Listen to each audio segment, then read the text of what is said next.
on poursuivra la discussion avec Maître Laetitia Fayon, qui va justement, alors là, ça devient grave et sérieux, c'est quand rien ne va plus, quand il faut défendre sa réputation face à des attaques de nos patients. Et là, c'est la irréputation, mais aussi peut-être aussi la défense devant les tribunaux physiques réels. N'est-ce pas, mon cher maître? Merci. D'éviter d'aller là, en fait. Merci de votre participation à cette réunion. Merci beaucoup. Avec plaisir. Mais je vois qu'en fait, il y a beaucoup de sujets qui sont abordés et qui sont un peu différents. C'est-à-dire qu'effectivement, vous avez à la fois la publicité des médecins, à la fois les attaques personnelles liées à votre présence sur Internet. Et en fait, c'est à mon avis, en tout cas juridiquement, des sujets qui ne se traitent pas du tout ensemble et qui sont totalement indépendants les uns des autres. Merci. C'est le rôle d'une académie de débattre et d'avoir des confrontations dans des domaines qui sont un peu frontières, où justement il faut réfléchir ensemble. Voilà, et on peut faire émerger de nouvelles idées, de nouvelles manières de prendre conscience de certains problèmes. Il faut, parce que vous êtes confronté à de vraies problématiques en termes de publicité et même d'exercice presque illégal sur certaines choses, notamment par rapport, je pensais à la médecine esthétique ou à des faux médecins. Enfin, il y a beaucoup de sujets en réalité avec le net qui impactent votre activité professionnelle de manière extrêmement importante. Nous avons plusieurs devoirs. D'une part, de nous défendre, certainement nous en tant que professionnels, mais on a aussi le devoir de défendre les patients et la santé des patients. Et donc, une juste information scientifiquement raisonnable, etc., c'est ça notre but en tant qu'académie. Et donc, la promotion de ça, ça fait partie de notre mission. Mais c'est voilà. Vous en avez vraiment besoin parce que, à titre personnel, professionnellement, moi, je suis confrontée à tous ces sujets-là pour vous et il y en a de plus en plus. Voilà. Absolument. Alors, là, je vais en aborder qu'un seul, mais si vous avez d'autres questions sur d'autres sujets, j'essaierai d'y répondre parce que c'est pas forcément évident. Aujourd'hui, effectivement, moi, je me suis attachée à ce que Thomas m'avait demandé de développer, c'est-à-dire les attaques personnelles que peuvent subir les praticiens sur Internet du fait de leur présence voulue ou non voulue. Parce qu'aujourd'hui, votre présence sur le net, c'est pas forcément vous qui souhaitez y être. Les patients vous imposent d'y être et en tout cas vous donnent une notoriété ou une irréputation que vous n'avez pas forcément cherché à avoir, qu'elle soit positive ou négative d'ailleurs. Comment réagir face à ces messages qui sont divulgués sur la toile et qui en réalité relèvent du principe fondamental et à valeur constitutionnelle qui est la liberté d'expression? Parce qu'effectivement, le principe, c'est que tout le monde a le droit de dire ce qu'il pense et d'émettre un avis, aussi négatif soit-il. Heureusement, comme toute liberté, elle est encadrée et sa limite, c'est l'abus. Qu'est-ce que c'est que l'abus en matière d'irréputation? Et la première question qui se pose, c'est de savoir comment reconnaître des propos qui sont justement de nature à porter atteinte à son irréputation. Quand je vous dis de nature à porter atteinte, c'est-à-dire que est-ce que ça relève de la simple opinion, d'un avis négatif, d'un faux avis, ou est-ce qu'on rentre dans l'abus, c'est-à-dire est-ce qu'on rentre dans la sanction, est-ce que ça devient diffamatoire ou injurieux? Quand est-ce que, une fois que vous avez identifié la nature des propos, vous pouvez agir? Comment vous devez réagir? Comment vous pouvez réagir? Et qu'est-ce que la loi vous permet de faire et comment? Voilà, j'ai essayé de synthétiser toutes ces données, on va dire, pour que vous puissiez, dans un premier temps, identifier quand est-ce que vous êtes en face d'un propos diffamatoire. Qu'est-ce que c'est que de la diffamation? Donc, je rappelle que, par principe, le patient est libre d'émettre une critique après être venu consulter un praticien. La diffamation, c'est une infraction qui, à l'origine, était prévue et réprimée uniquement pour la presse. Elle repose sur une loi qui date de 1881, du 29 juillet 1881, et ça a été étendu au numérique par une autre loi du 21 juin 2004. La définition de la diffamation, c'est toute allégation ou imputation d'un fait qui porte atteinte à l'honneur ou à la considération de la personne ou du corps auquel le fait est imputé. Alors nous, les juristes, c'est tout le débat et c'est pour ça que vous le faites aussi, c'est qu'effectivement, il n'y a rien de clair. On est toujours entre deux frontières. Qu'est-ce que c'est qui est autorisé et qu'est-ce qui ne l'est pas? Et malheureusement, on aimerait bien, mais on a la jurisprudence qui nous guide et qui évolue, mais on n'a pas de colonne, on n'a pas de blanc ou de noir. Il y a des choses dont on est certain, il y en a d'autres où on aura toujours des doutes. Et le plus dur, ça va être d'identifier si oui ou non vous êtes en présence de ces propos diffamatoires. La diffamation, c'est un délit qui est puni de 12 000 € d'amende quand elle est effectuée contre un particulier et de 45 000 quand il s'agit d'une diffamation contre un citoyen chargé d'un service public. Donc là, je vous ai mis l'exemple évidemment du directeur d'un centre hospitalier. Il peut aussi s'agir d'une contravention. Contravention, c'est-à-dire qu'en fait, vous n'aurez qu'une simple amende, comme quand vous garez mal votre voiture, lorsqu'elle n'est pas publique, c'est-à-dire lorsqu'il n'y a pas de publicité. Alors là, on est sur le net. Donc sur le net, vous avez une publicité, notamment dans les avis, où tout le monde peut accéder. Identifier d'abord la nature du reproche. C'est une atteinte à l'honneur ou à la considération du praticien. Alors, première chose à savoir, parce qu'on a souvent des critiques qui sont émises aussi sur l'activité. Une critique qui est adressée à l'activité pratiquée n'est pas de la diffamation. La diffamation, elle concerne uniquement la personne elle-même. C'est-à-dire qu'on va attaquer non pas la manière de travailler du praticien, mais le praticien lui-même.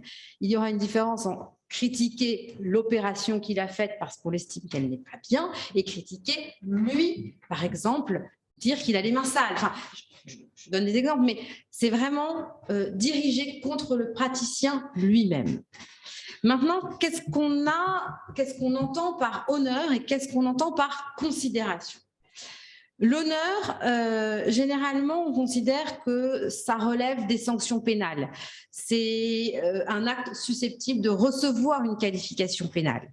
Donc, si on vient dire, ou si on suggère, parce que la diffamation peut être suggestive, que le praticien a commis une infraction envers nous, même pas forcément envers le patient lui-même qui l'évoque, mais en tout cas, si on suggère que potentiellement il est auteur d'une infraction, quelle qu'elle soit, hein, ça peut être une infraction gravissime comme une infraction qui est beaucoup moins, on porte atteinte à son honneur.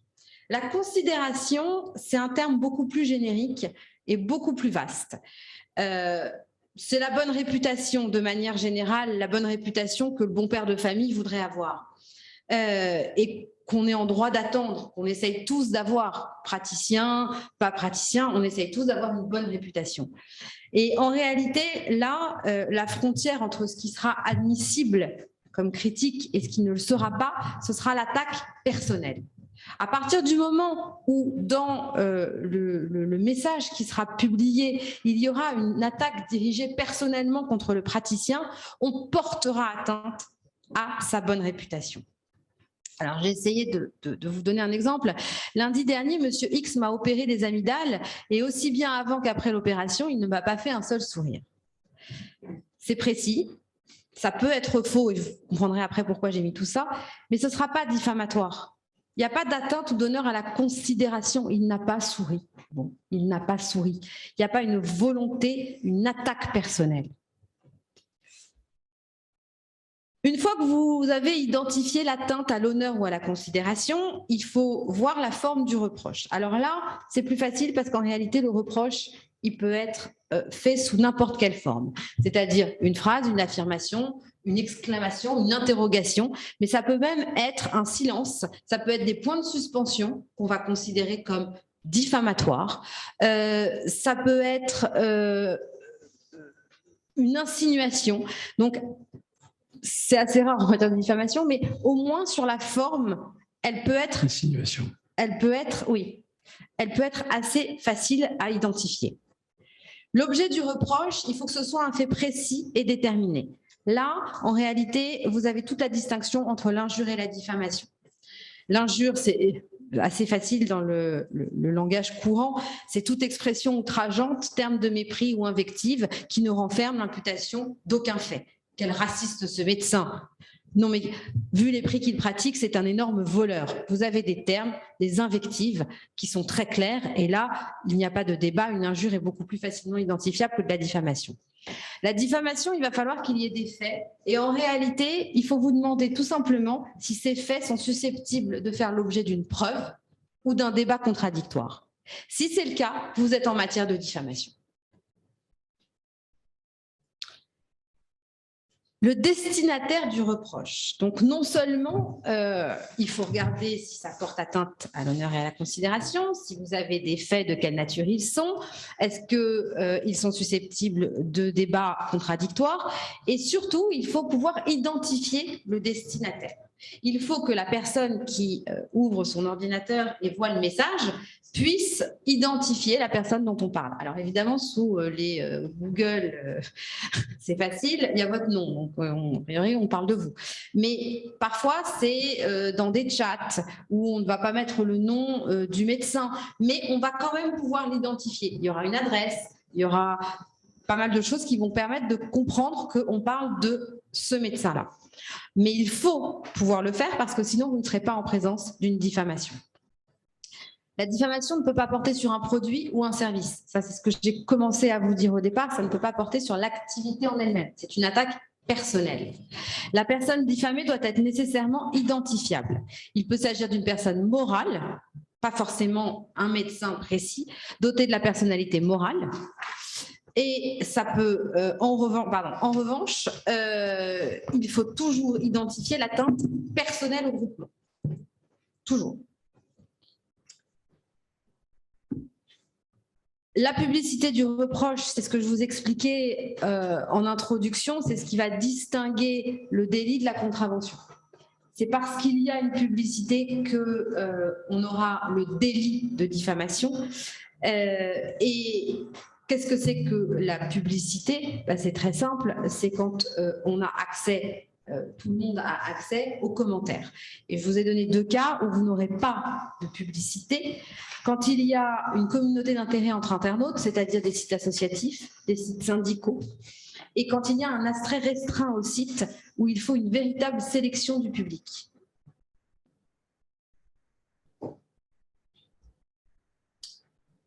Ça, c'était ce qu'on appelle, en droit pénal, quand vous avez une infraction, vous avez 2 éléments. Vous avez l'élément matériel et l'élément intentionnel. Donc ça, c'était la partie relative à l'élément matériel. Donc il faut qu'on puisse identifier tout ça, l'allégation, le reproche, l'atteinte à l'honneur et la considération, l'identification du destinataire. Et une fois qu'on a tous ces éléments, il faut ensuite aller démontrer l'élément moral. L'élément moral, c'est quoi? C'est la volonté, tout simplement, de porter une attaque personnelle au médecin. L'intention du prévenu, elle est présumée, sauf qu'en matière de diffamation, il y a plusieurs moyens de démontrer sa bonne foi, c'est-à-dire de démontrer que non, cette intention n'existe pas. C'est ce qu'on appelle l'effet justificatif de l'infraction. L'effet justificatif, il y en a 2 principaux. C'est la vérité des faits diffamatoires. Et ça fera tomber toute diffamation. C'est-à-dire qu'à partir du moment où il y a une diffamation, ça vous porte une atteinte personnelle, où tout ce qu'on a vu précédemment est parfaitement qualifiable. En revanche, si le patient arrive à démontrer que ce qu'il dit est vrai, il n'y aura plus de diffamation. C'est ce qu'on appelle l'exceptio veritatis. Voilà. S'il prouve la vérité des propos qu'il a tenus, l'auteur bénéficie du fait justificatif de la preuve de la vérité et ses propos ne seront pas considérés comme diffamatoires.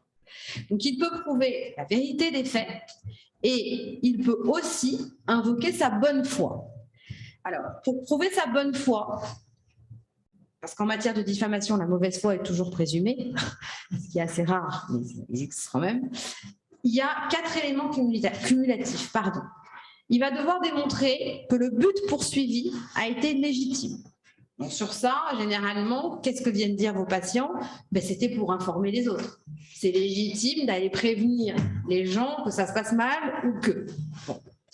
Le diffamateur doit avoir fait une enquête sérieuse. Pour pouvoir se prononcer ainsi, il doit démontrer que ces propos, en réalité, il ne les émet pas en sortant de votre cabinet ou en sortant de l'hôpital, comme ça, sans être sûr de ce qu'il dit. Ce sera beaucoup plus compliqué à démontrer pour un patient, surtout généralement vu la virulence des propos. Il doit avoir usé de prudence et de modération dans l'expression. Là aussi, c'est un débat judiciaire. Alors, qui peut être très long, mais généralement, les patients, quand ils écrivent et quand ils sont mécontents et qu'ils vous portent des propos diffamatoires, ils ne sont pas très modérés dans leur expression. Et enfin, il doit être exempt d'animosité personnelle. De la même manière, souvent, vous avez... Parce que c'est souvent redondant, c'est-à-dire que c'est des messages, ils ne s'en contentent pas d'un. Et parfois, ils prennent d'autres pseudos, etc. Et on voit bien que la redondance et la répétition, en réalité, finit par démontrer l'animosité personnelle et les termes utilisés sont de plus en plus virulents et on arrive facilement à l'animosité personnelle. Le vrai problème, c'est, j'ai envie de dire presque la vérité des faits. La bonne foi, elle sera quand même beaucoup plus dure à partir du moment où il faudra démontrer ces 4 éléments. Quelles actions vous avez? Alors, les actions, quand on a un message, mais je ne voulais pas empiéter, on va dire, sur les propos de Thomas et Julien. Évidemment, la première chose, c'est de répondre ou de ne pas répondre, parce que j'ai entendu ce que vous avez dit, et effectivement, il faut s'adapter peut-être à la personne qui écrit. En face de vous, souvent, quand vous voyez le propos, vous savez qu'il a écrit. C'est-à-dire que la personne, elle va, en tout cas, elle peut donner des détails qui font que vous arrivez à identifier le patient qui a émis l'avis. En fonction du patient que vous avez en face, vous pouvez déchaîner quelqu'un et en réalité vous retrouver avec un flot de messages supplémentaires et ça peut être sans fin. Donc, il y a des personnes où parfois, il vaut mieux ne rien répondre et laisser passer le courant, noyer le message avec d'autres avis, ce que font très bien Julien, ça très bien faire, et ça aura plus d'efficacité que de lancer un débat sans fin et qui va prendre des proportions, sachant qu'en plus, vous êtes limité dans vos réponses puisque vous ne pouvez pas violer le secret professionnel. Et effectivement, il y a quand même pas mal de vos confrères parfois qui m'appellent en disant « mais là, c'est diffamatoire. Oui, mais je peux répondre, mais il faut que je réponde ça. » Ben non, ça, vous ne pouvez pas le dire parce que sinon, vous violez le secret professionnel. Donc, en réalité, dans vos réponses, vous êtes quand même limité. Donc, il faut arriver à trouver la juste réponse ou l'absence de réponse qui fera qu'en réalité, on va avancer plus vite. Voilà, et c'est pour ça que les actions, quand on était sur le judiciaire, je vous dis, c'est pas forcément le plus facile, le judiciaire, c'est le plus long. Ça peut aussi développer les animosités, développer d'autres messages. Donc, il faut être très prudent face à la personne qui, en réalité, a émis le message. Maintenant, parce que je vais faire du droit, si on veut aller au-delà, parce que je le perçois bien, il y a une attaque personnelle qui vous blesse parce qu'elle est souvent injuste, parce qu'elle est souvent fausse, que vous n'avez pas les moyens de prouver la fausseté de ce qui est dit et que tout le monde y a accès et que ça porte atteinte à votre honneur et votre considération, en tout cas dans le sens vulgaire du terme. Après, à nous juristes, à nous qui avons un peu plus l'habitude, d'essayer de vous faire comprendre si oui ou non c'est vraiment une atteinte à votre honneur et à votre considération d'un point de vue juridique. Mais si c'est le cas, la première chose à faire, c'est de faire établir un constat d'huissier. Parce que c'est ce qui va donner date certaine aux propos. Alors parfois, j'y reviendrai après sur les dates, mais il faut faire établir un constat d'huissier, parce que les huissiers savent très bien comment s'y prendre. Il faut montrer qu'ils rentrent sur Internet d'une certaine façon, et c'est le préalable indispensable à toute action. Ensuite, évidemment, vous avez une autre solution. L'idée, c'est quoi? C'est de faire disparaître le message plus que de sanctionner le patient. C'est là aussi où la diffamation, on va dire, des médecins n'est pas tout à fait la même que les autres. C'est-à-dire que vous, votre volonté, c'est pas tellement de voir votre patient payer l'amende. Votre volonté, c'est surtout qu'il n'y ait plus de messages et que ça s'arrête. Donc, il faut, une fois que vous avez fait votre constat, ou même avant, parce qu'en réalité, l'un n'empêche pas l'autre et il n'y a pas d'ordre, adresser des notifications aux fins de retrait des messages litigieux à toutes les personnes qui sont concernées. Évidemment les hébergeurs, évidemment les modérateurs, pour essayer que le message soit supprimé. Je vous ai donné, parce que j'en avais parlé avec Thomas et Julien, et vous avez par exemple en pratique, pour demander la suppression d'un avis inapproprié sur Google. Ben, vous avez la possibilité de le signaler comme inapproprié.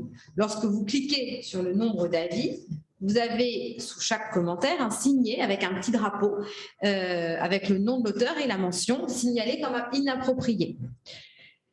Ensuite, Google vous propose de remplir le formulaire en vous demandant pourquoi c'est inapproprié. Alors, ce post présente un contenu inapproprié ou incitant à la haine ou à la violence. Là, on rentre, si vous voulez, dans les cas d'infraction. Et c'est les seuls, entre guillemets, où Google va réellement réagir. Ce post contient des annonces publicitaires ou du spam. Ce post est hors sujet. Ce post est associé à des conflits d'intérêts. Ce que vous remarquez, c'est qu'il n'y a pas de diffamation. Il n'y a pas marqué ce post est diffamatoire. Et c'est là où en réalité vous allez cliquer ce post est hors sujet parce que c'est peut-être qu'il y a de mieux, vous n'allez pas pouvoir l'expliquer réellement et ce sera au bon vouloir de Google de le supprimer ou de ne pas supprimer. Et c'est pour ça que c'est plus compliqué. Ensuite, il faudra effectivement ensuite adresser des notifications, enfin des mises en demeure d'avocats à Google. Nous, on a des moyens d'essayer d'aller leur adresser des demandes un peu plus officielles que cette page si ça ne fonctionne pas. Ensuite, vous avez d'autres moyens. Vous avez la possibilité de la suppression et du déréférencement des données personnelles. J'en parle parce que, et ça a été évoqué, aujourd'hui, c'est important d'avoir une visibilité sur le net parce qu'il faut évoluer effectivement avec le temps.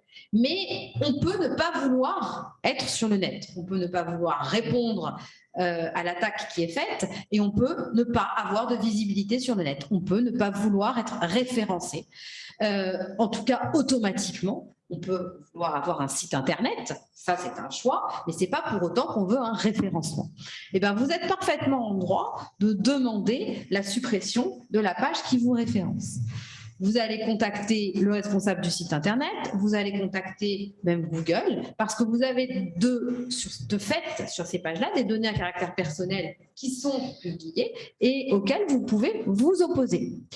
Donc, il faut s'adresser aux bonnes personnes, moteurs de recherche, responsables du site, mais vous êtes en droit d'expliquer que vous ne souhaitez pas être référencé à l'endroit où vous êtes, à votre insu, ou en tout cas sans que vous donniez votre autorisation. Il y a, donc comme je vous l'ai expliqué, la loi de 1881, elle a été modifiée en 2004 pour intégrer la diffamation sur le net. Et a été créé ce qu'on a appelé le référé de l'Internet par la loi du 21 juin 2004. C'est un référé qui est adressé aux hébergeurs, aux fournisseurs d'accès.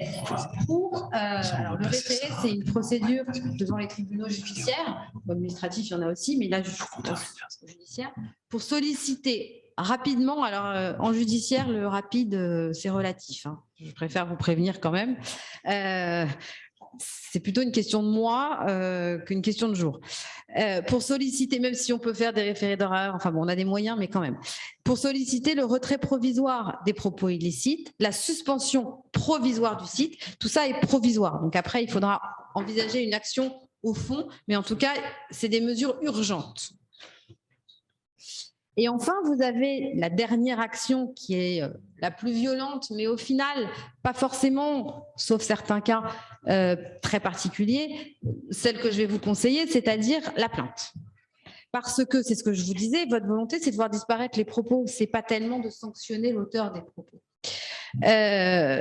Donc, c'est le déclenchement de l'action publique, c'est la plainte. Donc, on va déposer une plainte simple ou une plainte avec constitution de partie civile qui est encore possible en matière de diffamation.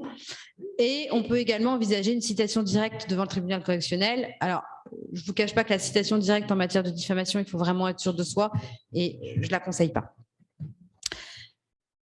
Le vrai problème aussi, c'est fini, c'est la dernière. Et le vrai problème, et une des premières choses, alors je l'ai mis en dernière slide, j'hésite toujours de le mettre en premier ou en dernier, c'est qu'il faut que vous sachiez que d'un point de vue juridique, la diffamation est encadrée dans un délai de prescription très court, qui est de 3 mois à compter de la publication du message. C'est-à-dire que si vous n'êtes pas en alerte permanente sur ce qui se passe sur vous sur le net, vous ne serez plus en mesure d'agir, en tout cas d'un point de vue judiciaire. Vous pourrez toujours demander le retrait aux hébergeurs, vous pourrez toujours demander le retrait du message, sachant qu'ils sont quand même au fait aussi de ce délai et ils se disent le délai de 3 mois est passé, on risque rien, on ne sera pas condamné. Donc souvent, même les messages de plus de 3 mois, sauf à ce qui est vraiment dedans des attaques très violentes, ils ne sont pas forcément retirés. Donc c'est pour ça que c'est quand même très important d'avoir une veille sur ce qui se passe sur soi, sur le net, parce que sinon on ne pourra rien faire. Il y a eu un moment, un projet de loi pour modifier ce délai à 1 an, mais il n'est pas passé. Et donc on reste sur 3 mois à compter de la première publication. La seule chose qui peut jouer en votre faveur, c'est que si un message est republié sur un autre site ou à nouveau, il y aura un nouveau délai de prescription qui va courir. Voilà. Donc je m'arrête là et je vous remercie. C'était vraiment très dense et riche et très pédagogique pour les non-juristes. Merci beaucoup.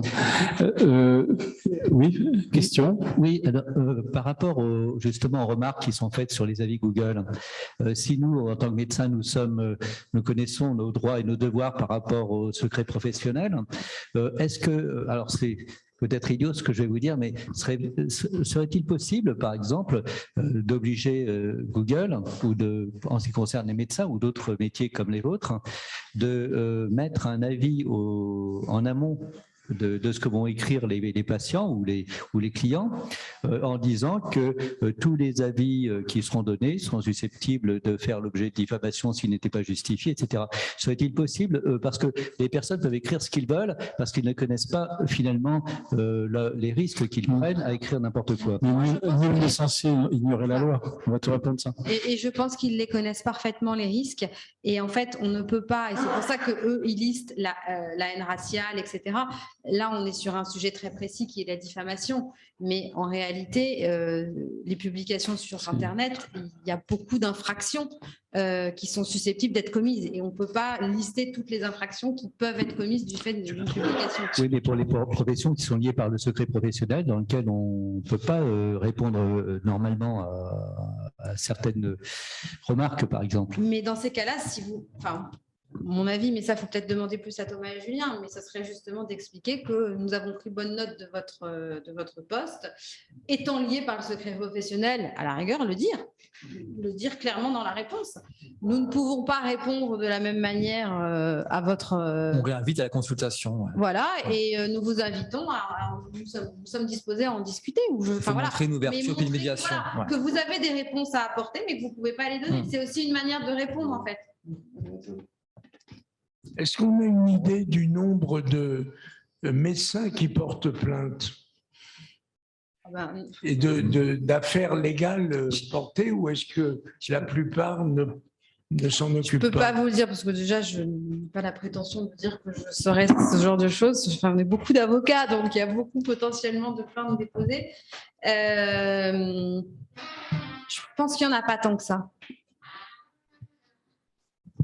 Oui, eh bien écoutez, alors il y a encore une remarque de Patrice, short, parce qu'on a le timing.